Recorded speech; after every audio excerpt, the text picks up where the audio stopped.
pujian dan penyembahan kami ya Bapa.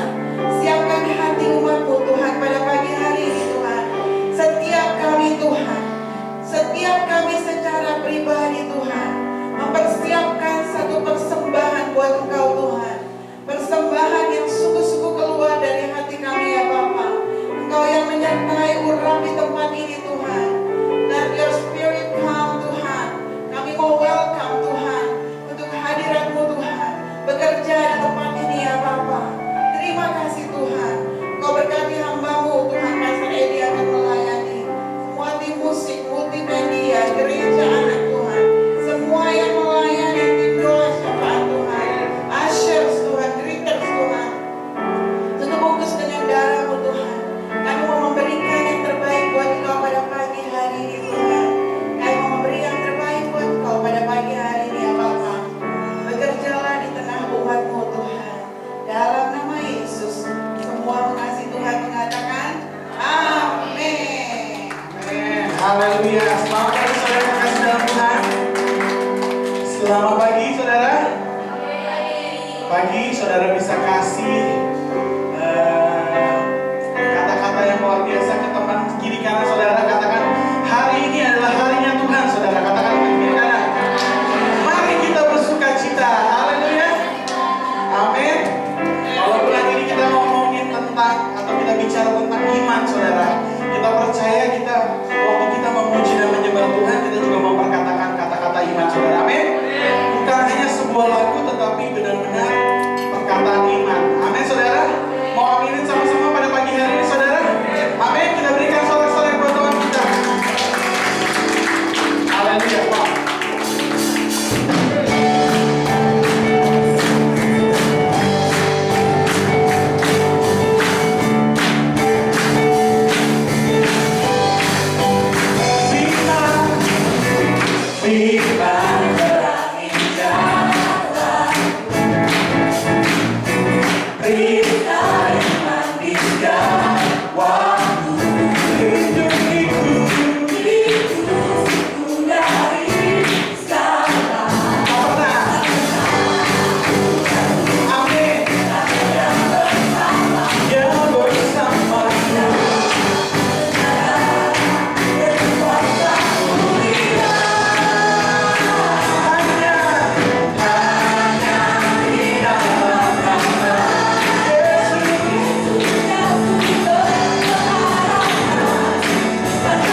besar dari masalah kita, lebih besar dari rintangan yang ada dalam hidup kita, saudara. Amin. Kita sama-sama katakan ini dengan iman, saudara. Amin. Amin. Come on.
pada pagi hari ini Tuhan, bukan hanya pikiran kami saja Tuhan yang mengerti lagu ini Tuhan, tetapi roh yang ada di dalam kami mengerti tentang lagu ini Tuhan. Haleluya Tuhan. Oh Kalaya Bashaya. Kami undang Kau hadir di tempat ini Tuhan. Oh Jesus.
Raja segalanya, Kau yang berdaulat surga bumi.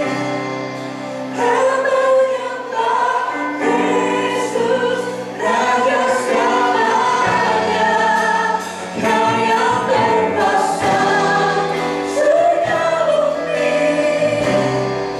Kau menyembah Yesus, Raja segalanya,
Engkau lebih besar Tuhan dari segala sesuatu Tuhan. Amin.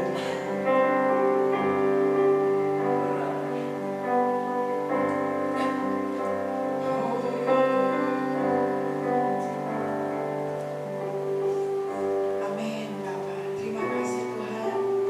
Engkau Allah yang dahsyat dan ajaib ya Bapa. Terima kasih ya Bapa, Engkau ada di tengah kami Tuhan. Biar firman pada pagi hari ini Tuhan, menguatkan kami, membangun kami Tuhan, membawa kami kepada level pengertian yang lebih lagi Tuhan, akan siapa Allah kami, siapa Tuhan kami, siapa yang menguasai hidup kami ya Bapa. Dalam nama Yesus semua jemaat Tuhan mengatakan, Amin. Amin. Haleluya. Pada pagi hari ini kita dilayani oleh seorang, saya bicara dulu karena saya mau memperkenalkan, mungkin sebagian besar dari kalian belum ada yang tahu, belum ada yang kenal. Dan hari ini saya mau memperkenalkan sedikit. Bapak Edi Ginting bukan dari Medan, saudara, tapi dari Bogor. Jadi kalau saudara lihat orangnya lebih Jawa dari orang Jawa, saudara. Tapi dia kuliah dan tinggal di Bogor lama, cukup lama, dan melayani di Bogor cukup lama. Dan pada satu waktu dia pergi dikirim ke Aceh untuk membantu, pada waktu itu ada tsunami di Aceh. Akhirnya dia bertemu dengan prinsesnya Ibu Dona, sama-sama Batak. Jadi Ibu Dona sedemikian lama menjadi single dan sampai satu waktu dia mengambil keputusan untuk menerima Edi sebagai pangerannya. Dan akhirnya saat ini mereka melayani di Aceh. Dan mereka sudah memiliki 3 orang anak, dan Tuhan memakai anak-anak ini menjadi luar biasa. Saya mau persilakan Bapak Edi Ginting untuk melayani kita pada pagi hari ini.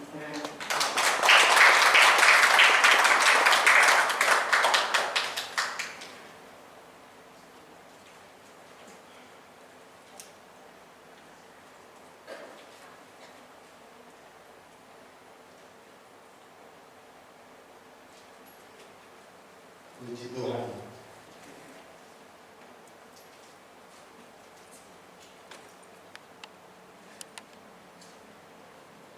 Satu sukacita yang besar bisa pulang ke rumah markas. Ya.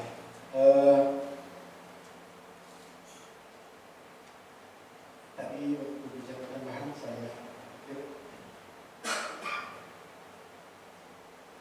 berapa lama sih dulu saya di sini gitu ya. Sebelum akhirnya ke Aceh, saya kurang lebih ternyata 10 tahun, lama juga 10 tahun. Kemudian tapi satu hal yang menyenangkan, membuat saya semangat bahwa Bu Linda tadi bilang di orang Bogor gitu ya.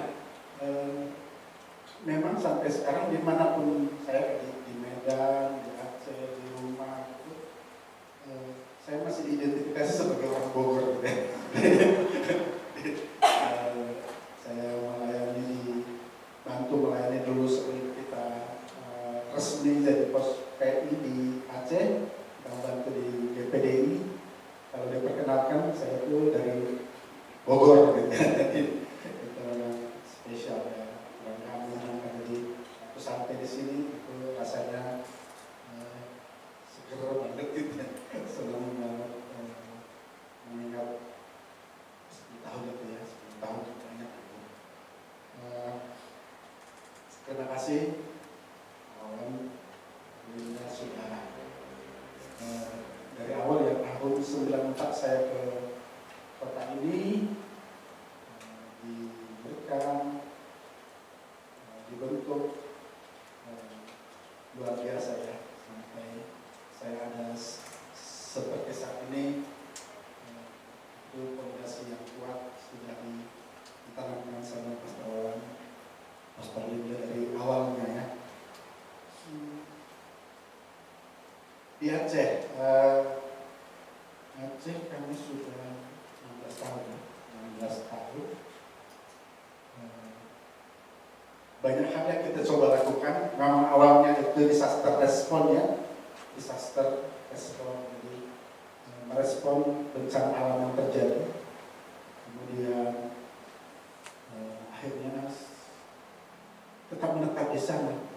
Kenapa ya? Kenapa mau ya? Gitu ya, kalau pikir-pikir, kalau orang berpikir ini dari Bogor, dari area Jakarta atau Aceh tinggal di sana yang konon ya.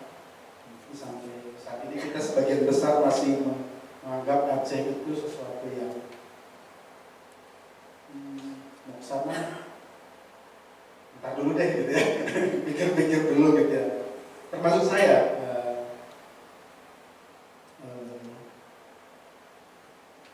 terus terang harus katakan bahwa saya nggak pernah berpikir suatu saat akan ke Aceh. Kenapa? Karena saya nggak pernah mendengar sesuatu yang baik tentang Aceh sampai saat itu ya. Tapi dengan kata lain itu juga ada hubungannya juga dengan iman ya. Jadi kenapa akhirnya tetap ada di sana? Waktu saya ingat dulu waktu retreat pertama sekali, dulu kita masih marah-marah ya di Kinasi kalau nggak salah ya, ada sesi-sesi, ada latihan iman, mendengar suara Tuhan, mengatakan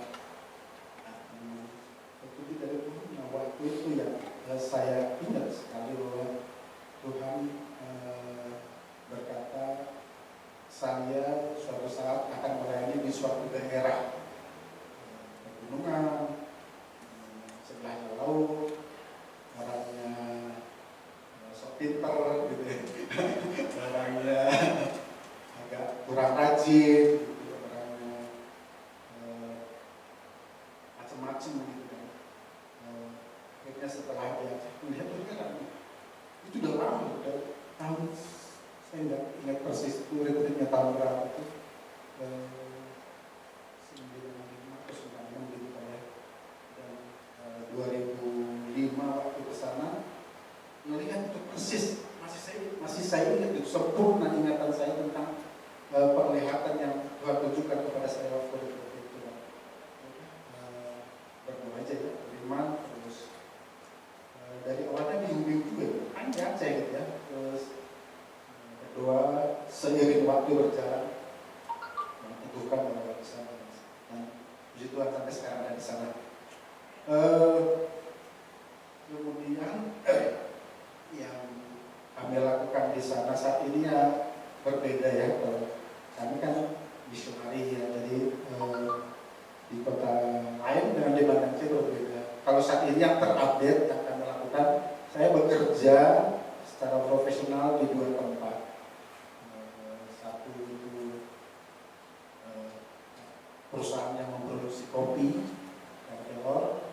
Kemudian satu lagi di yayasan yang saya diberi tanggung jawab untuk mengelola pertanian kota Urban Farming. Jadi tempat itu ada di tengah kota, di area seluas 6.000 meter. Di tempat itu kita punya yayasan yang menguasai area itu, punya 4 kegiatan utama. Ada financial literacy training pengelolaan keuangan, kemudian ada urban farming yang dimana saya bertanggung jawab, kemudian ada multi sport area, ada basket, volley, terus ada recycle upcycle, plus yang saya sangat beruntung PT di mana saya bekerja juga di area yang sama. Yang menarik tentang tempat ini adalah sebenarnya tempat ini dikuasai atau disewa oleh Yayasan Sumber Utama, Yayasan orang mereka percaya juga yang dari awal tsunami sudah di sana. Tempat itu kita beri nama kita Community Center. Ya, kita Community Center. Tempat itu buat saya itu menggairahkannya. Karena kita Community Center itu adalah perpaduan beberapa orang, mimpi beberapa orang yang ketemu klop jadi satu gitu kan. Kita Community Center. Salah satunya kami kan berpikir Aceh Trip Center gitu ya.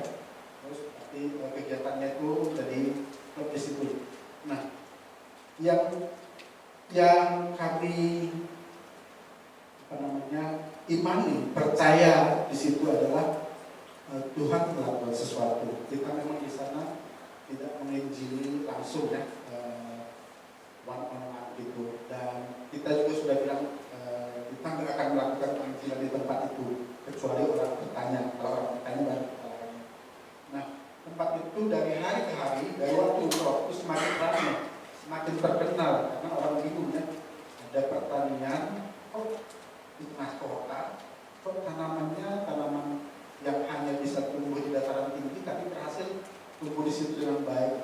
Tomat, stroberi, asal sayuran gitu, yang ditanam gitu, yang saya tanam sama teman-teman. Akhirnya viral ya, sekarang cepat banget viral ya. Akhirnya datang televisi, wawancara, surat kabar, segala macam. Nggak terkenal lah di sana gitu. Jadi Metro TV nggak terkenal lagi. Tapi ada situasi membuat juga bingung. Apa mesti begini? Kenapa? Kalau saya dikenal orang kan akhirnya ruang gerak saya makin terbatas gitu ya. Tapi ya apa-apa lah gitu. Nah, satu hal yang membuat kami bersyukur, sangat bersyukur tim kami di sana, tim di kami kita ini adalah tempat itu adalah tempat di mana mungkin satu-satunya atau pertama kali orang Aceh itu bertemu dengan orang percaya. Jadi hasil survei yang kita buat sekitar 85% orang Aceh itu belum pernah bersentuhan dengan orang percaya. Hanya mendengar yang buruk tentang orang percaya seperti di film katanya.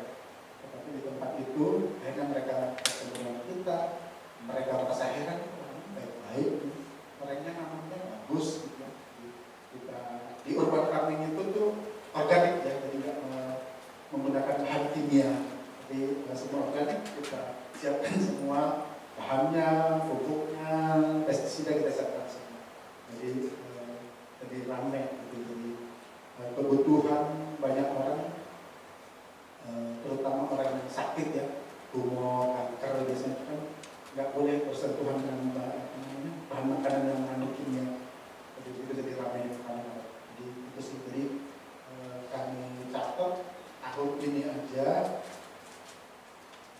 perkiraan kami itu ada sekitar 800 orang yang baru bertemu dengan orang Kristen, orang percaya. Jadi begitu melayani yang kita punya di sana. Berhubungan dengan gereja lokal, jadi kan ada POSPI ya, POSPI, City Blessing. Tahun lalu yang bulan Juli ya, Agustus, pertama kali kita baptis, kita ada kelas besar Kristenan, kita baptis 6 orang, 3 diantaranya anak kami.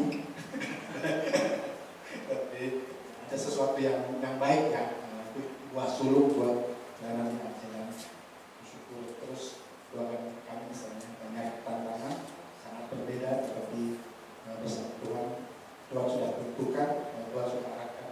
Kami masuk dia masih kecil, dari anak kami, anak teman yang lain di sekolah, kami masuk dia saja, dan pasti Tuhan akan terobosan. Itu yang kami rindukan, kami berikan terobosan, berikan hikmah bagaimana melayani di tengah-tengah situasi yang ada ya. Saya cukup dikenal di pemerintahan karena menjadi orang yang sangat vokal atau mengurus izin perusahaannya, dan nggak mau korupsi, nggak mau nyogok segala macam. Jadi orang udah tahu ini, kalau udah datang saya bisik-bisiknya berhenti gitu ya, ngomongin apa. Dan ya begitu perusahaan yang kita bangun di sana, kita sebut kita mau menjadi terdepan di dalam pemenuhan kewajiban kepada pemerintah. Semua izin kita lengkapi, pajak kita bayar, yang begitu. Dona juga cukup populer di sekolah ini. Ayah Dona itu hebat. Kita memang kenal juga terobosan contoh. Jadi kita public figure yang dikenal di sana. Percaya Tuhan arahkan supaya bisa apa yang kami punya saat ini di titik di mana kami ada pelayanan dan nama Tuhan semakin tinggi. Amin. Oke, sudah berapa menit? Sekarang saya mulai ke sharing. Pastor Linda telepon saya beberapa saat sebelum kami berangkat dan ditanya apakah berangkat gitu, dan saya bilang waktu itu, saya mau berangkat karena mau berangkat, tapi ada tapinya, masih ada hal-hal yang lain yang menjadi challenge gitu ya. Linda bilang, beriman aja. Kemudian kalau nanti akhirnya berangkat dan Linda pasti berangkat, nanti melayani di Bogor, dan tema bulan ini adalah Esai, itu ya. Saya minta untuk share tentang itu. Nah, saya ini maaf ya, nggak mau ngajarin gitu ya. Saya cuma mau sharing gitu tentang apa yang dilakukan, apa yang saya percaya, apa yang saya pelajari gitu tentang iman. Saya belajar, izin Pastor Wawan, saya mau belajar. Sebenarnya apa namanya, iman buat saya menjadi topik yang berat ya, karena di keluarga rohani kita di City Blessing, khusus di Bogor City Blessing, kata iman ini sangat sering ya, mungkin salah satu kata yang paling sering diucapkan gitu saat kita akan melangkah melakukan sesuatu, menghadapi masalah, kemudian sakit segala macam ya, beriman dong gitu ya. Ayo beriman sama-sama, ayo kumpulkan janji iman. Jadi iman itu kok apa namanya, kata yang sangat biasa bagi kita ya. Nah, kemudian waktu saya diminta untuk share tentang iman, Pastor Linda bilang, ini topik kita bulan ini, yang artinya berarti sudah 3 minggu ya di-share tentang iman, yang artinya besar kemungkinan apa yang akan saya share sudah pernah di-share juga sebelumnya. Itu menjadi beban yang berat buat saya, tapi nggak masalah. Saya share aja. Udah pernah didengar, tapi saya mau dengar lagi sih. Saya share, tapi saya mau dengar lagi. Telinga saya mau mendengar lagi tentang iman. Karena itu belajar ya, itu saya ya. Temanya kurang lebih berjalan dengan iman, bukan dengan apa ya, dengan yang kelihatan ya, dengan juga. 2 Korintus 5 ayat 7, sebab hidup kami ini adalah hidup karena percaya, bukan karena melihat ya. Ini landasan firman Tuhan yang saya mau.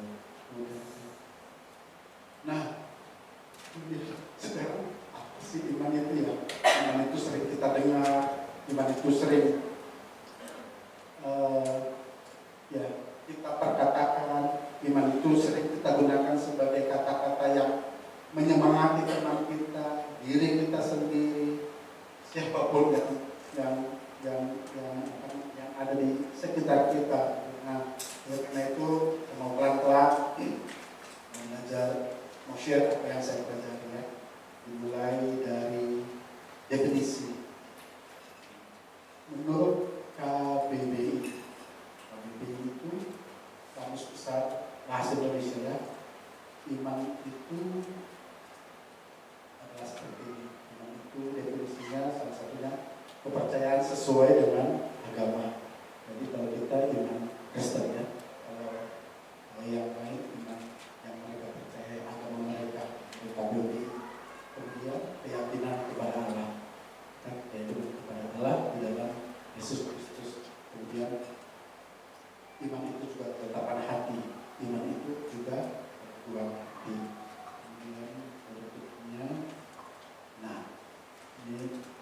kayaknya dulu itu kemarin ada syariah bahasa Yunani.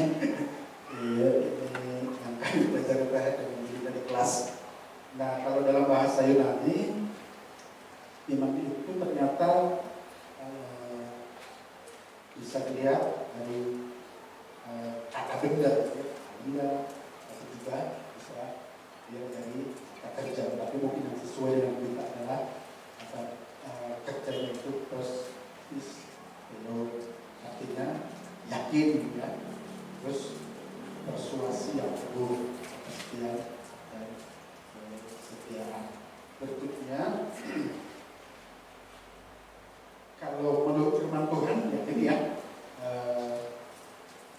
Ibrani 11 ayat 1. Saya yakin semua orang menghafal tentang itu ya, di mana adalah dasar dari segala sesuatu yang kita harapkan dan bukti dari segala sesuatu yang tidak kita lihat. Sebelum saya mempersiapkan sharing ini, yang pertama saya lakukan adalah research ya. Jadi karena banyak teman di sana enak ya, teman pelayan-pelayan, orang misi, dan waktu saya tanya Pak orang, saya bilang, kalau berbicara tentang iman, apa yang ada di dalam benakmu? Rata-rata mereka katakan Ibrani 11 ayat 1. Itulah itu berarti itu di dalam kepercayaan kita adalah dasar dari segala sesuatu yang kita harapkan dan bukti dari segala sesuatu yang tidak kita lihat. Ini yang menjadi pondasi ya, pondasi iman percaya kita sebagai percaya. Tapi temanya kan berjalan dengan iman, bukan dengan penglihatan. Apa sih bedanya yang sekarang ini bedanya ada? Teman-teman, bedanya saya definisikan begitu. Kalau iman itu jangkauannya luas ya. Iman dapat melihat jauh melebihi apa yang dilihat oleh penglihatan fisik kita, bahkan mampu melihat ke depan masa yang akan datang puluhan, ratusan tahun atau lebih. Ya, itu iman. Kemudian kalau penglihatan jasmani adalah kita penglihatan kita itu terbatas ya. Dan penglihatan kita pada masa-masa tertentu malah tidak berfungsi ya. Kalau kita di ruang gelap, kita nggak bisa lihat apa-apa ya. Kalau mata kita sakit, penglihatan kita jadi terbatas. Kalau kita di tengah hutan mungkin gelap, terbatas. Kita biasanya challenge-nya itu kabut ya. Kabut itu membuat mata kita terblok, hanya kita bisa melihat 2 meter, bahkan setengah meter gitu di depan. Nah, berikutnya ini yang saya temukan ya, yang bisa saya urai gitu, iman itu apa sih gitu ya? Iman itu prakteknya bagaimana sih? Iman itu kan lebih banyak mungkin didengar, dimaknai, dan setelah itu berserah gitu, mengharapkan sesuatu mujizat gitu, atau mengharapkan sesuatu yang mistis terjadi gitu ya. Tetapi kan tidak boleh seperti itu ya. Iman kita kepada Tuhan, kepercayaan kita kepada Yesus Kristus juga saya pikir kita harus bisa urai.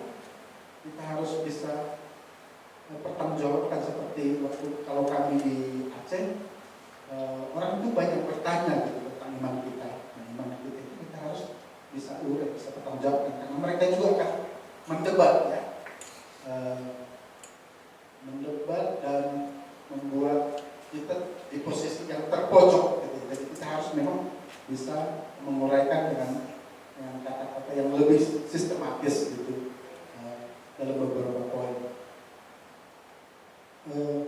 Yang pertama yaitu percaya dengan sungguh-sungguh kepada Kristus yang tersalib dan bangkit sebagai Tuhan dan Juru Selamat pribadi kita. Ini kalau kita baca di Roma 1 17.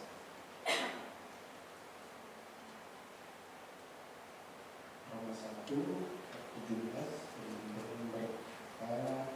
sebab di dalamnya nyata kebenaran Allah yang bertolak dari iman dan memimpin kepada iman, seperti ada tertulis, orang benar hidup oleh iman, orang percaya hidup oleh iman.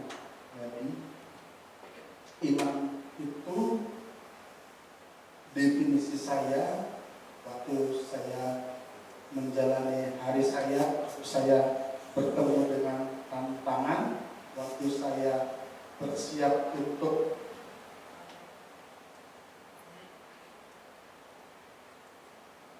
bertemu Tuhan di dalam ujian saya, di dalam penyembahan saya, di dalam doa saya harus pastikan pertama hal bahwa saya percaya kepada Kristus, percaya kepada Yesus.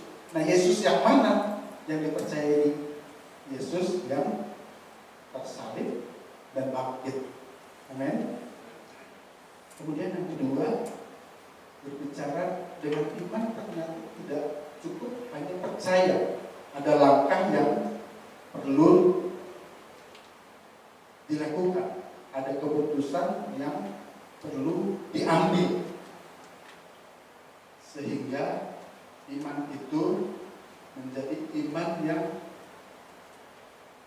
benar, sehingga iman itu menjadi iman yang mempunyai daya dorong di dalam hati kita, pikiran kita, sehingga kita bertindak, gitu ya. Pertobatan berbalik dari dosa dengan penyesalan yang mendalam dan berbalik kepada Allah melalui Kristus. Iman yang menyelamatkan selalu merupakan iman yang membawa pertobatan. Iman kita haruslah iman yang menyelamatkan. Kalau iman yang kita punya, iman yang membuat kita semakin ragu, itu perlu kita koreksi, perlu kita evaluasi. Tapi dalam hal ini yang saya sharing, yang saya pelajari dan yang saya katakan ke dia adalah iman yang membawa pertobatan, iman yang membawa keselamatan. Kisah Rasul 17 ayat 30, waktu saya baca saya sangat senang.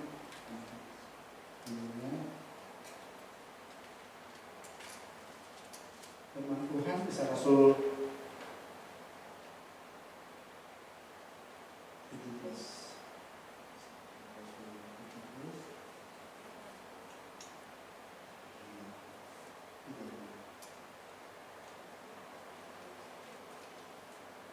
Dengan tidak memandang lagi zaman kebodohan, maka sekarang Allah memberitakan kepada manusia di mana-mana semua mereka harus bertobat.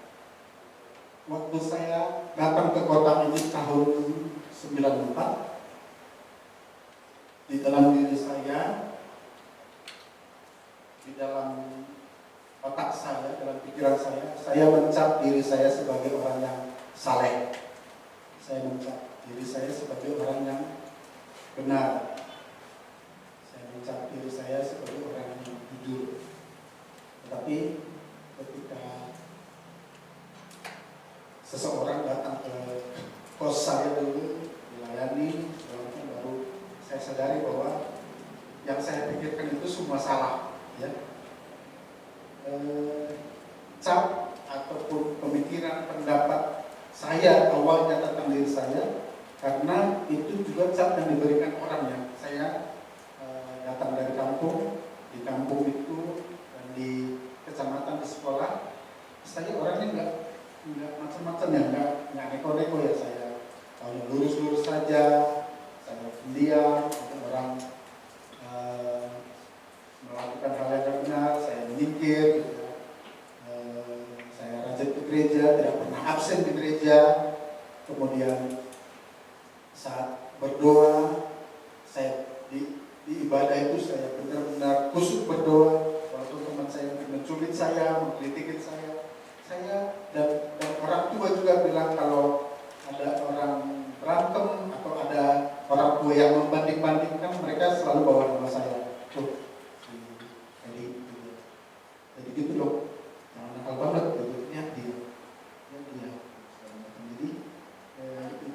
menjadi satu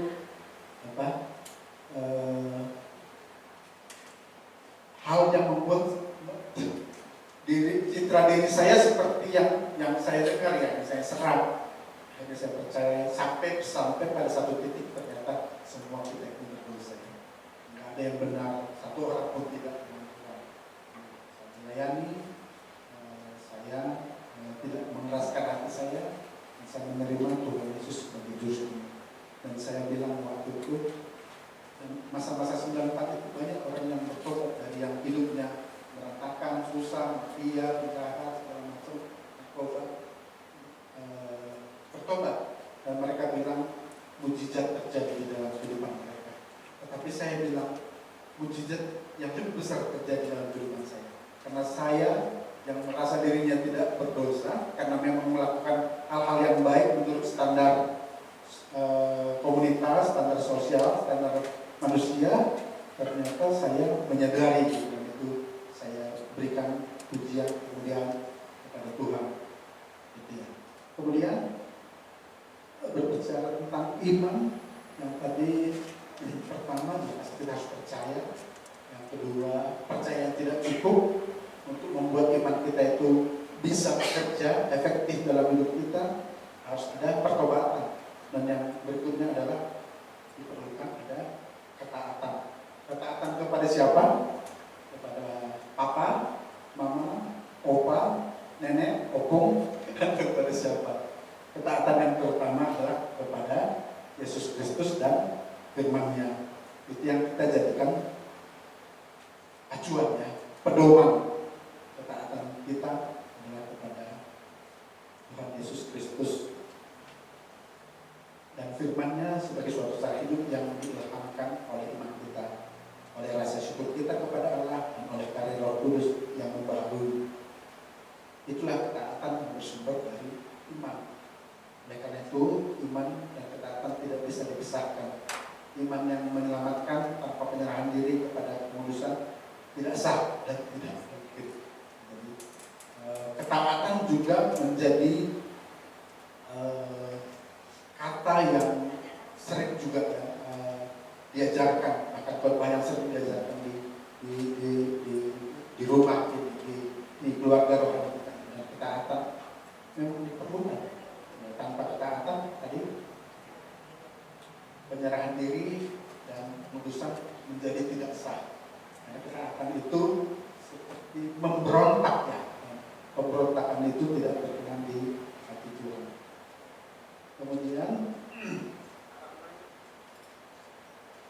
pengabdian pribadi. Nah setelahnya bagaimana? Kalau kita sudah percaya, sebelumnya tadi bertobat, terus taat, kemudian harus ada langkah berikutnya, langkah konkretnya, pengabdian pribadi yang sepenuh hati dan ikatan kepada Yesus Kristus yang terungkap dalam kepercayaan, kasih, rasa syukur dan kesetiaan.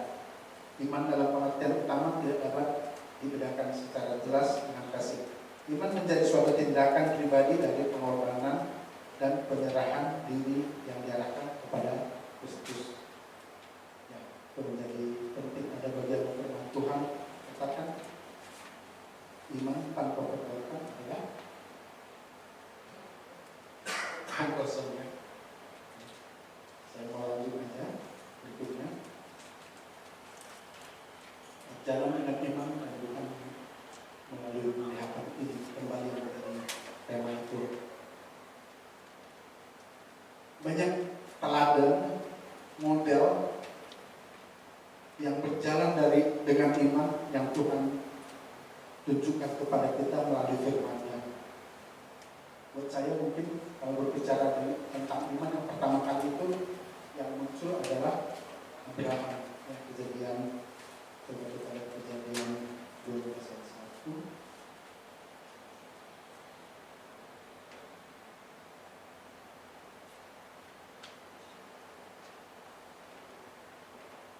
Kejadian 12 ayat 1 firman Tuhan.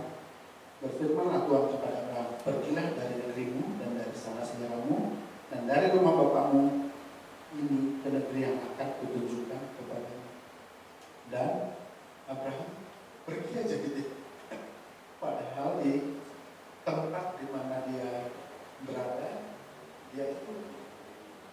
bisa dikatakan sudah makmur ya, sudah nyaman, tetapi Abraham memilih untuk pergi. Berjalan dengan iman bukan melalui penglihatan mengharuskan Anda untuk pergi ke tempat yang tidak Anda ketahui, tempat yang akan Allah ungkapkan sewaktu Anda berjalan dalam kepatuhan. Berjalan dalam iman perlu langkah yang berbeda gitu ya. Waktu dulu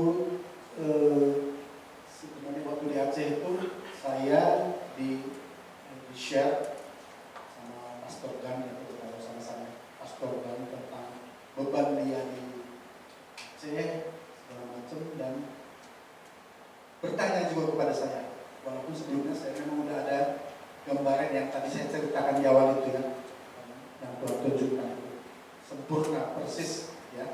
Tapi waktu Pastor Gan bertanya kepada saya, ada juga di dalam hati saya, dalam pikiran saya mengatakan, ini jauh dari Bogor nih, jauh dari awal-awal, jauh dari Bulimba, jauh dari kegiatan yang biasa saya lakukan yang sudah sangat saya sukai, gitu ya.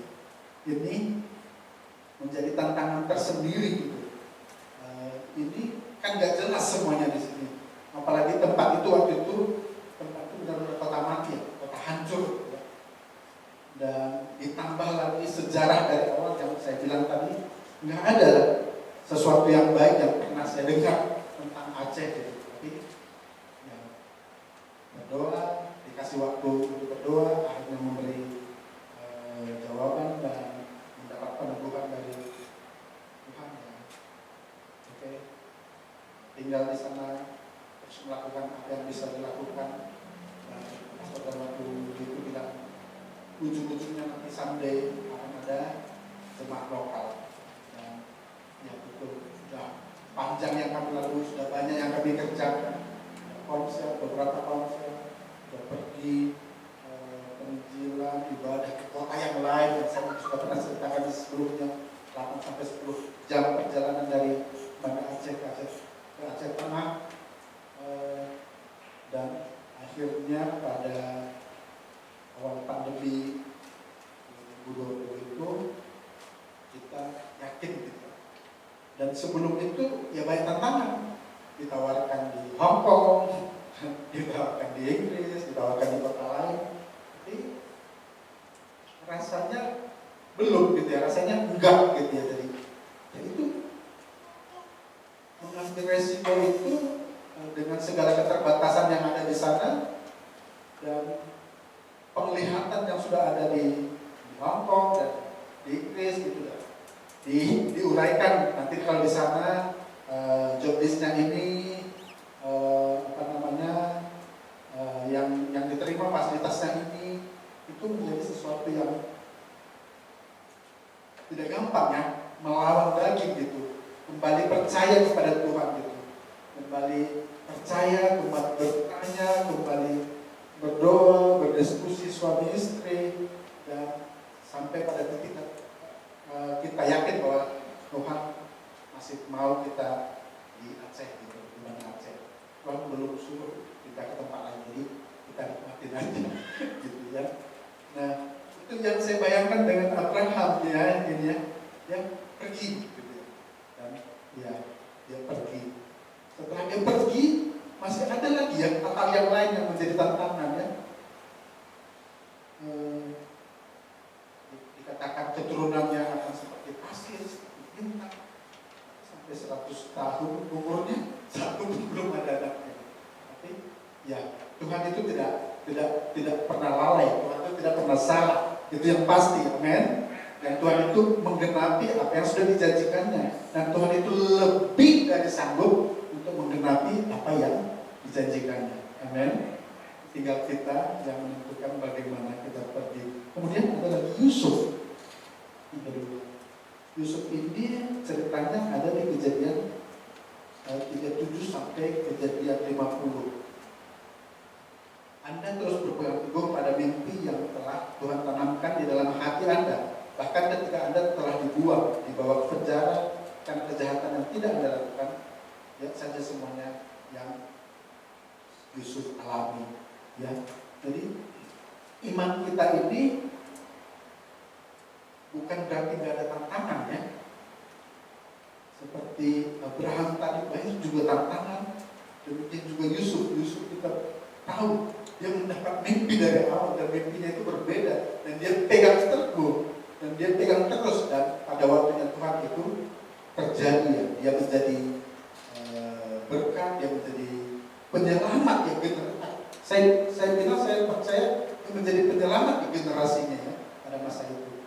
Tapi kalau dia nggak ada hikmat yang Tuhan kasih, dia udah kelaparan semua gitu, mati semua. Tapi dia penyelamat, iman yang Tuhan berikan membuat dia mengumpulkan bekal gitu, ya, di masa kelimpahan, di masa kesyukuran. Bahkan bukan hanya Mesir yang dia selamatkan, tapi juga keluarganya, Israel generasi berikutnya, sehingga ada Israel sampai masa ini, sehingga juga pada titik tertentu ada pada masa Yusuf dan Maria yang menjadi orang tua biologis dari Tuhan Yesus Kristus. Kemudian ada lagi Daniel 1:18.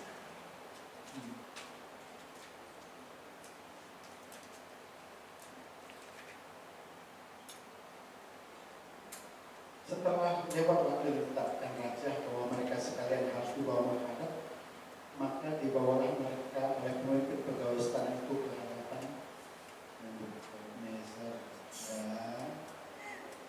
dan berikutnya.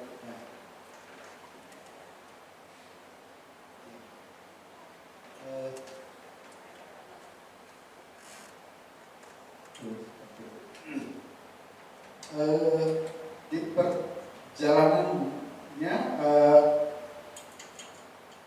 ini juga menjadi di perjalanan hidup saya ini juga menjadi satu pendefinisian tertentu dalam hidup saya, dalam langkah saya waktu saya mengatakan saya beriman. Iman tadi di Ibrani 11 itu dasar, ya. Iman juga itu bukti, dan saat kita percaya kepada Kristus, saya bilang iman itu satu-satunya. Iman itu nggak ada backup, gitu, ya. Dengan iman, ya udah, kita nggak punya pilihan yang lain. Bersyukur iman yang kita punya itu memang iman yang tidak salah menurut saya, karena Kristus itu adalah Alfa dan Omega. Kristus itu yang menciptakan langit dan bumi, yang menciptakan kita, yang tahu kita bahkan semenjak kita masih di dalam kandungan ibu kita, yang tahu kita jalannya akan di mana, akan sampai kemana, kemampuan kita. Dan ya, Daniel dan teman-temannya, Daniel sendiri ada masanya, Daniel dan teman-temannya juga ada masa membuktikan bahwa mereka gak punya cadangan. Ada masa waktu mereka tidak menyembah kepada Raja Nebukadnezar, ditanya, ya udahlah, kemarin kamu atau tadi kamu tidak menyembah, sekarang sembah dan kamu akan selamatkan. Tapi mereka bilang di ayat yang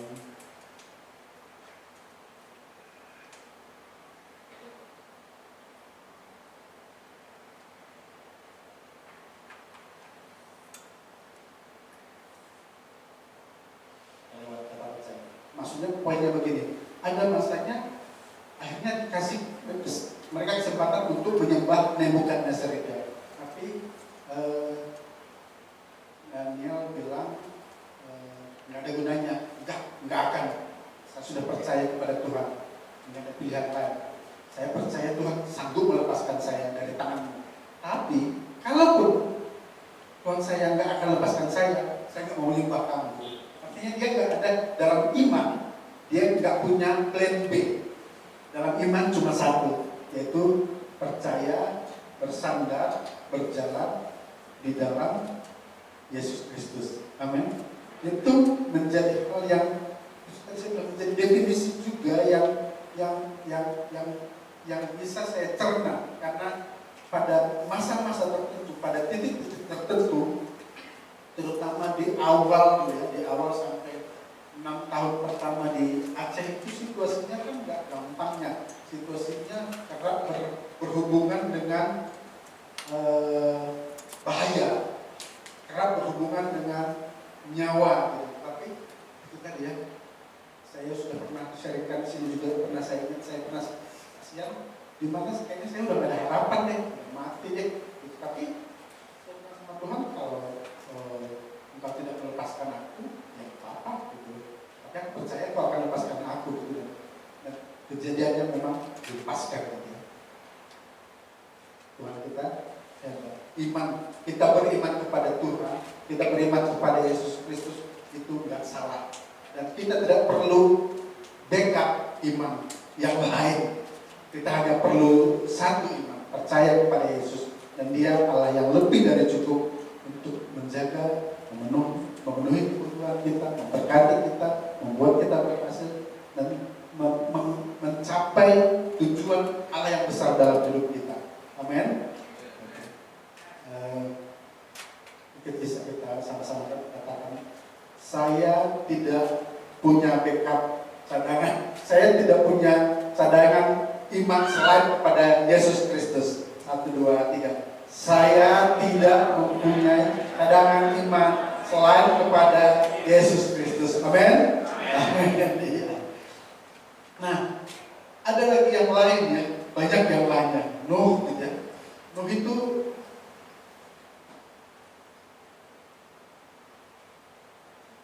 ini ya, ini menurut saya ini dia membuktikan berjalan dengan iman yang tema kita tadi. Bagaimana berjalan dengan iman di masa paling krusial di dalam hidupnya. Nuh itu di masa krusial dalam hidupnya, Tuhan bilang, kamu bikin perahu kan? Dan bikinnya di gunung. Itu nalar manusia bodoh, sangat amat bodoh gitu ya. Tetapi imannya mengatakan memang karena dia konviksinya penuh dari Tuhan, dia lakukan saja. Dan terbukti ya, imannya itu dia tidak tinggalkan dalam iman itu. Banyak proses, banyak kesulitan, banyak tantangan, tetapi imannya itu menghasilkan buah gitu. Amen. Kemudian tadi yang Abraham tadi ya, Abraham itu dikatakan kamu akan punya anak keturunan seperti pasir di laut, seperti bintang gitu. Tapi sampai usia 100 tahun, aku aja juga nggak ada anaknya. Pada satu titik tertentu dia sudah punya anak. Dan saya lihat ada challenge yang lain, ada tantangan yang lain, tetapi Abraham teguh dengan imannya, sehingga Abraham disebut sebagai orang percaya, imannya, pahlawan iman. Kemudian Musa, ini juga di waktu saya dapat catatan ini, Musa berdiri di hadapan orang Israel di padang belantara yang memberitahu mereka bahwa mereka akan makan daging, sampai itu membuat mereka jijik, tetapi tidak tahu bagaimana daging itu akan berasal ya. Mereka sudah setiap hari, setiap beberapa kali sehari dapat mana itu ya. Akhirnya orang Israel yang segerombolan besar itu menuntut ya, akhirnya Tuhan janjikan akan kasih daging kita. Tapi banyak masa dia dibuli, dia disulitkan, tapi ya, Tuhan tidak meninggalkan Musa. Tuhan menempati janjinya. Kemudian Yosua itu benar-benar orang yang aneh-aneh gitu ya, kelihatan bodoh gitu. Tapi memang itu ya, begitu di dalam kita menjalani hidup kita di dalam iman kita, memang kerap kali harus berjalan melawan arus ya. Ini Yosua dan pasukannya disuruh muter-muter mengelilingi tembok Yeriko. Bingung ya, karena waktu disuruh mengelilingi tembok Yeriko, Tuhan gak bilang kamu mengelilingi setelah ini akan terjadi, kamu lihat gitu ya. Tapi dijalani, perlu ada langkah demi langkah. Dan ya, sekali lagi Tuhan tidak membiarkan anak-anaknya dipermalukan. Yosua dan pasukannya pada masa itu memperoleh kemenangan. Walaupun tidak perlu berhadapan secara fisik fisik dengan musuh mereka, tetapi memberi kemenangan. Nah, ini sampai kepada konklusinya saya. Berjalan dengan iman berarti percaya dengan sungguh-sungguh kepada Kristus yang tersalib dan bangkit sebagai Tuhan dan Juru Selamat pribadi kita. Percaya sepenuh hati, menyerahkan seluruh kehendak kita dan mengabdikan diri secara mutlak kepada Yesus Kristus. Enggak gampang ya, enggak gampang seperti kami, enggak gampang gitu. Tapi jalani aja, nikmati aja, benar-benar percaya, benar-benar mengingat bagaimana di masa lampau Abraham, Daniel, Yosua, Nuh, buktinya tercatat, buktinya konkret, bukan hoax, bukan janji palsu, tetapi buktinya ada sejarahnya, ada catatannya, ada bukti arkeolognya malah. Saat kita mempercayai Tuhan, kita tidak sendiri. Amin. Kemudian berjalan dengan iman juga tadi, langkahnya setelah percaya adalah bertobat, berbalik dari dosa dengan penyesalan yang dalam dan berbalik kepada Allah melalui Yesus Kristus. Pertobatan dibutuhkan. Ada pertobatan di saat kita pertama kali menerima Yesus Kristus, tetapi ternyata setelah hari itu hal itu masih ada juga pertobatan yang kita perlu lakukan, karena ada masanya di masa lalu yang kita nggak ingat lagi gitu ya, dan pada masanya Roh Kudus bisa mengungkapkan itu satu persatu dan kita perlu bertobat. Bahkan kejadian yang baru saja yang kita lalui juga bisa itu menjadi kejadian atau perbuatan yang salah, dan kita perlu bertobat. Setiap hari kita perlu bertobat, dan setiap hari itu kita perlu taat dan taat. Kita baca firman, kita renungkan, kita berdoa, kita mendapat arahan, kita perlu taat, kita perlu melakukannya. Kemudian di dalam kehidupan berikutnya kita perlu pengabdian pribadi yang sepenuh hati dan dikatakan kepada Yesus Kristus yang diungkapkan dalam kepercayaan, kasih, rasa syukur dan kesetiaan. Ada iman tanpa perbuatan tidak angkatnya orang mati. Kita beriman, ada yang mesti kita lakukan. Kita tidak berhenti di dalam pengertian kita tentang iman, tidak berhenti di dalam kepercayaan kita, tidak berhenti di dalam pertobatan kita, ketaatan kita, tetapi kita juga perlu melakukan langkah-langkah yang benar, langkah-langkah yang baik, yang memberkati, ya. Kemudian di dalam melakukan praktek berjalan dengan iman ini, saya juga dapat satu kalimat yang berkata, berjalan dengan iman berarti memiliki keberanian untuk membela yang terluka, yang hancur dan tertindas, menghadapi kepentingan sendiri demi kebaikan yang lain. Ini memang tingkat yang berat ya, tetapi itu yang terjadi, itu juga yang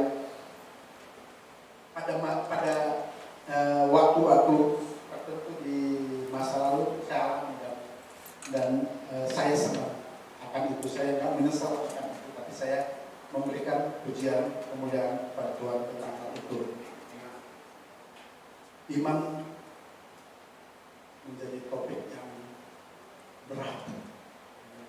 Iman dengan kekuatan kita sendiri mustahil aja sih. Tapi Kristus datang untuk semua hal yang mustahil dan membuat itu terjadi nyata dalam hidup kita. Amin. Firman Tuhan Yeremia 17 ayat 7 sampai 8. Diberkatilah orang yang mengandalkan Tuhan, yang menaruh harapannya kepada Tuhan. Ia akan seperti pohon yang ditanam di tepi air, yang merambatkan akar-akarnya ke tepi batang air, dan yang tidak mengalami datangnya panas terik, yang daunnya tetap hijau, yang tidak khawatir dalam tahun kering, yang tidak berhenti menghasilkan buah.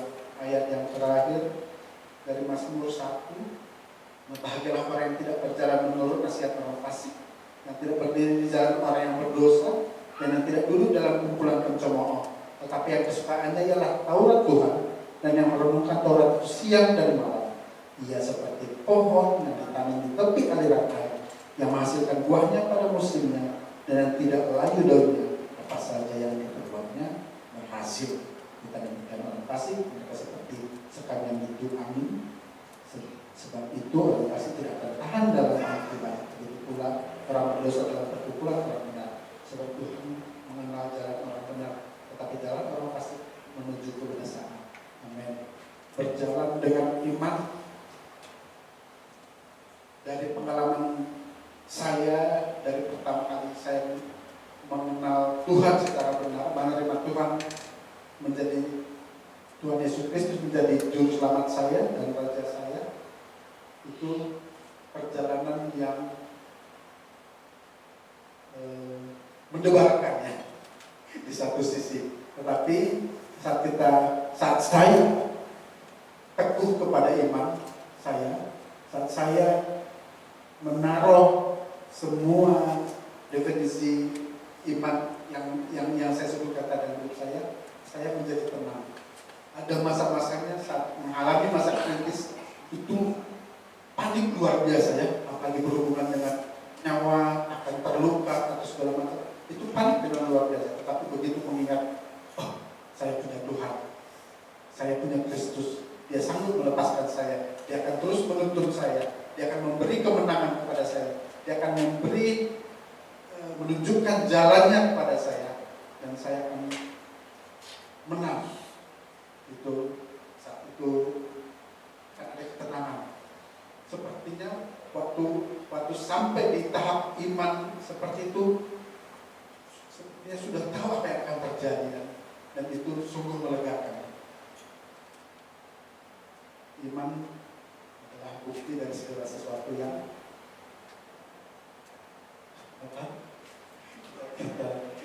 dan iman itu akan selalu menjadi bagian yang diusik ya. Seperti kami di tanah air sana, iman itu diusik. Kamu orang baik, saya ya, kamu bukan ini. Tapi itu kesempatan sih buat kita untuk terus percaya, menunjukkan keteguhan hati kita, sehingga pada masanya mereka akan bertemu dengan Tuhan Yesus Kristus. Itu menjadi doa, itu menjadi pengharapan, sehingga hari demi hari Tuhan semakin kuat, hari demi hari yang dilakukan semakin efektif, efisien ya dalam pelayanan. Yang bisa saya sampaikan dalam kesempatan ini, mau sesuatu, silakan. Setelah itu saya kembalikan kepada pastor. Ya, puji Tuhan. Saya latar belakangnya bukan guru ya, tapi saya mengajar sekolah minggu sudah lebih dari 25 tahun. Dan saya mau katakan bahwa sejak kami ada di Aceh, saya mau membuktikan kepada setiap anak-anak murid sekolah minggu saya, apa yang saya sampaikan itu bukan dongeng. Apa yang saya ceritakan bukan cuma storytelling yang akan membuat orang menarik mendengar firman Tuhan. Karena apa yang saya ceritakan kepada anak-anak itu kami alami sendiri. Bukti nyata bahwa firman itu hidup. Bukti nyata bahwa firman itu memang selalu update, selalu up to date. Kalau dulu sudah dilakukan kepada pahlawan-pahlawan iman yang ada di dalam Alkitab yang saya ceritakan selalu pada tokoh-tokoh, nah tokoh-tokoh itu kepada anak-anak, kami alami. Hebat sekali. Dan kami melihat bahwa kalau dulu saya bercerita ya cerita, tapi sekarang saya tahu bahwa setiap cerita yang saya sampaikan punya kekuatan. Dan kami mengalami yang paling penting adalah bukti hidup yang ada saat ini. Itu akan menjadi kesaksian hidup bagi orang-orang sekitar kami. Memang gak mudah, tapi buat kami yang gak mudah ada di Aceh itu suatu kenikmatan yang luar biasa. Kami bisa melihat, kalau saya bilang sih sebenarnya kalian boleh cemburu loh dengan kami. Kalau Paulus mengalami, kami juga mengalami. Kalian cuma dengar cerita loh, saya kami mengalami. Jadi kalau orang bilang kasihan ya kalian, enggak, kami nggak perlu dikasihani. Kami bangga dengan apa yang kami rasakan. Anak-anak kami malah lebih sebenarnya anak-anak kami yang lebih parah sih mengalaminya. Kalau kita dewasa orang malah lebih segan. Tapi kalau anak-anak malah lebih parah. Tapi untungnya punya anak yang dulu kami lahir dari rohani, dan mereka sekarang selain jasmani juga rohani, mengalami bahwa apa yang orang tuanya rasakan, apa bapak-bapak rohani yang kami rasakan, yang katakan, itu mereka alami dan mereka kuat. Dan sampai saat ini kami bersyukur, iman yang sepertinya nggak kelihatan, yang betul tadi seperti lagu tadi, setiap pujian itu saya bilang iya ya, kecil sepertinya, tapi dampaknya sangat besar buat orang-orang. Dan itu terlihat dari sikap hidup kami. Jadi kalau kami ada di mana-mana, kalau kata Edi tadi, Edi terkenal di media massa, saya cukup terkenal di sekolah, bahkan anak-anak murid saya sekarang nongkrongnya di rumah saya. Dan orang tua percaya, oh kalau sama Ibu Dona nggak apa-apa, tenang, anak-anak aman, ngomongnya juga baik, nanti hidupnya aman. Jadi kami nggak pernah mengatakan tentang firman Tuhan, kami nggak pernah bilang percaya Yesus, Yesus yang sudah menyelamatkan kalian. Nggak, kami nggak pernah katakan itu. Tapi mereka boleh melihat Tuhan yang ada dalam kehidupan kami, dan kami bersyukur. Kalau sebagai ibu-ibu sih saya paling heboh ya ngomong sama Edi. Waktu dikasih kesempatan ngomong, udah mau terima aja, terima, enak, nyaman. Oh di Inggris, waduh keren, kita nanti jadi warga negara Inggris, keren. Tapi saya bersyukur punya suami yang imannya kuat, dasarnya kuat. Memang pendiam, kalau ngomong memang kadang-kadang membosankan. Tapi untung dia pendiam. Kalau dia nggak pendiam, saya cerewet, dia ikut cerewet, rame ya. Jadi saya bersyukur Tuhan sudah menetapkan ini sebagai suami saya, dan bersyukur untuk terima kasih untuk Pak Wawan dan Bu Linda yang sudah memberikan dasar yang kuat sehingga saya bisa tertanam dan tetap kuat menjadi satu. Dan puji Tuhan untuk setiap doa Bapak Ibu Gembala di sini, saudara-saudara seiman. Ini rumah buat kami. Kami pulang kampung sebenarnya ke sini. Setiap doa yang kalian doakan terasa kok. Kami terasa, kami semakin kuat, dan iman yang tadi diceritakan, yang disampaikan itu memang kami alami. Dan kami bersyukur Tuhan melakukan yang dahsyat dan hebat dalam kehidupan kami. Dan suatu hari nanti kalian akan melihat banyak orang percaya ada di Aceh. Dan tidak perlu takut tentang Aceh, keluarga kita ada di sana. Puji Tuhan. Terima kasih kami serahkan kepada Tuhan.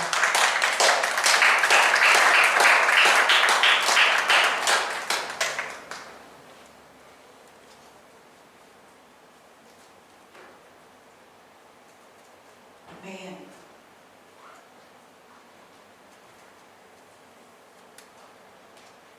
Haleluya. Sepi banget ya. Waktu terpana. Oke. Satu lagi kesaksiannya mereka yang saya baru dengar dan baru lupa saksi. Waktu saya di Tuhan berikan rumah, mereka bilang, Bu, rumah kami juga sekarang ini. Jadi bosnya Edi, owner yayasannya beli rumah, dan rumahnya itu atas nama Edi. Nggak dikasih, belum dikasih. Kamu mau bayar kapanpun kamu ada uang, kamu bayar. Jadi nggak dibebani. Dan sekarang mereka nggak perlu cari-cari kontrakan. Kita tahu kontrakan yang sebelumnya banjir itu ya, sampai semuanya keluar rumah. Anak-anak mau makan juga bingung, semuanya datang tenggelam naik ke atas kursi. Kita lihatnya ngenes banget, sedih banget. Aduh kok bisa begitu. Tapi sekarang rumah yang mereka dapatkan itu persis depannya sekolahnya anak-anak. Jadi tinggal jalan kaki ke sekolah. Jadi termasuk jadi tempat kubunya anak-anak nongkrong di rumahnya mereka. Sekarang mereka rumahnya juga dipakai untuk ibadah. Ya. 3 kamar cukup buat mereka. Amin, saudara. Siapa yang di sini percaya bagi Tuhan gak ada yang mustahil? Amin. Apa yang mustahil buat kau pikirkan? Bagi Tuhan gak ada yang mustahil. Kita perlu percaya, kita perlu beriman, kita perlu berlangkah, kita perlu bertobat dari teman-teman juga benar.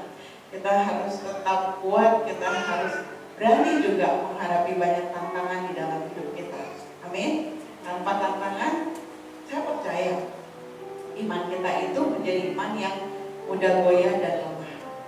Kita percaya bahwa apapun yang menjadi tantangan, jadi di akhir bulan ini kita bicara mengenai iman, apapun yang menjadi tantangan, kita bisa tutup bulan ini dengan mengatakan, Tuhan, apapun, apa sih yang jadi tantangan saya? Apa sih Tuhan?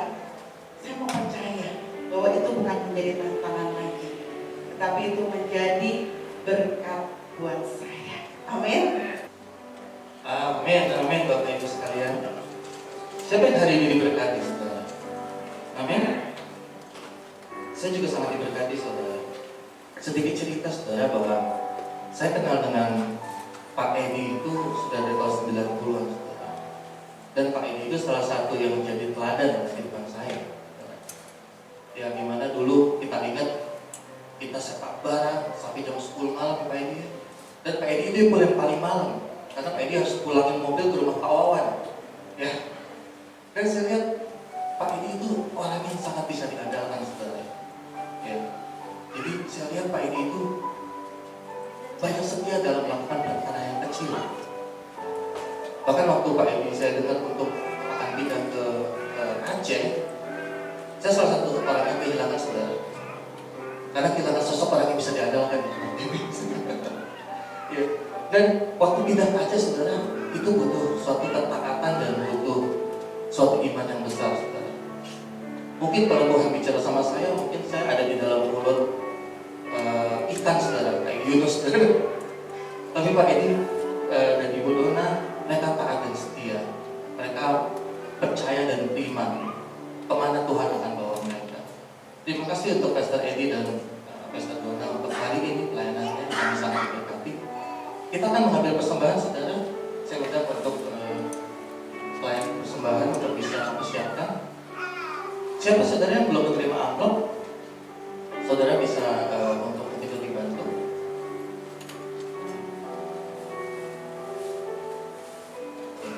Saudara bisa meneruskan di amplop apa yang ingin saudara berikan, saudara. Setiap benih apa yang saudara ingin berikan untuk Tuhan dalam rumah Tuhan, saudara. Untuk persembahan, perpuluhan, janji imam, atau kita akan adakan program kembali, saudara. Program nasi bungkus 1 juta nasi bungkus, ya. Kita akan adakan kembali, saudara bisa yang ingin terbeban, saudara bisa masukkan di sana. Ya. Siap, saudara, untuk memberikan benih hari ini? Amin. Amin, saudara. Amin. Saya akan bacakan di Maleakhi 3 ayat 10. Bawalah seluruh persembahan perpuluhan itu ke dalam rumah perbendaharaan, supaya ada persediaan makanan di rumahku.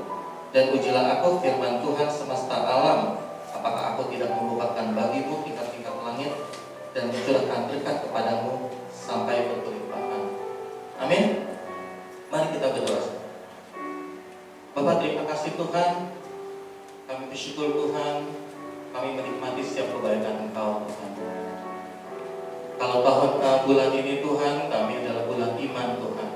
Kami percaya apa yang kami nggak pernah lihat, apa yang kami nggak pernah dengar, itu yang akan Kau lakukan dalam depan kami, Tuhan. Itu akan Kau kerjakan dalam depan kami, Tuhan. Kau jamin setiap kehidupan kami, Tuhan. Terima kasih Tuhan untuk kebaikan Engkau, anugerah dan kemurahan Engkau dalam depan kami, Tuhan. Saat ini Tuhan, kami bawa benih kami, Tuhan. Kami mau kembalikan apa yang menjadi milik kepunyaan Engkau, Tuhan. Kami percaya benih ini, Tuhan, akan tumbuh dan berbuah dalam kehidupan kami, Tuhan. Terima kasih Tuhan untuk setiap pekerjaan kami, Tuhan, sekolah kami, Tuhan, apapun yang Kau lakukan dalam kehidupan kami, Tuhan. Kami percaya apapun yang kami kerjakan, Tuhan, akan berbuah di dalam Engkau.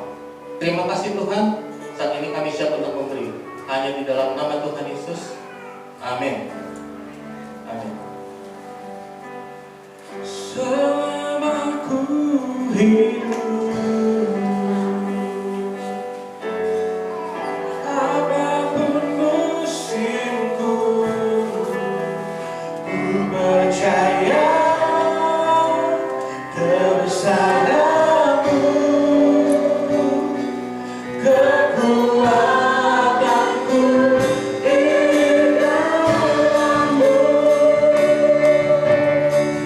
Terus akan hidup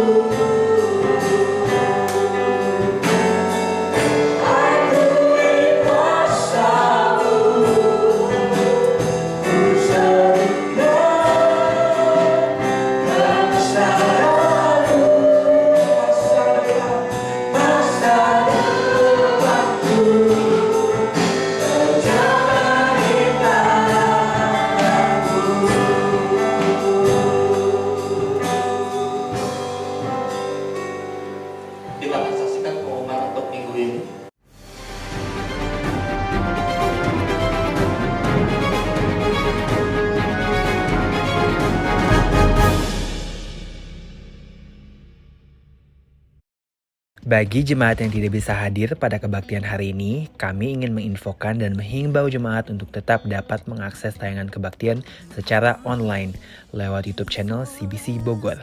Untuk info lebih lanjut, dapat menghubungi Ketua Komsel atau Ketua Tim Pelayanan. Pengumuman perubahan nomor rekening bank bagi jemaat yang ingin memberikan perpuluhan, persembahan, misi, dana pembangunan gereja, dan persembahan khusus lainnya dapat bertransfer ke rekening BCA atas nama Gereja Kasih Anugerah. Rekening lama akan ditutup tanggal 31 Agustus 2022. Happy birthday Kepada Bapak Paulus Sunanto pada tanggal 2 Oktober. Ana Kristina pada tanggal 4 Oktober. Bapak Wawan Hartawan pada tanggal 8 Oktober. Tuhan Yesus memberkati. See you next week and God bless you. Boleh undang untuk kita bangkit berdiri, kita akan tutup ibadah kita pada pagi hari ini. Saya kembalikan kepada pesta di Natal.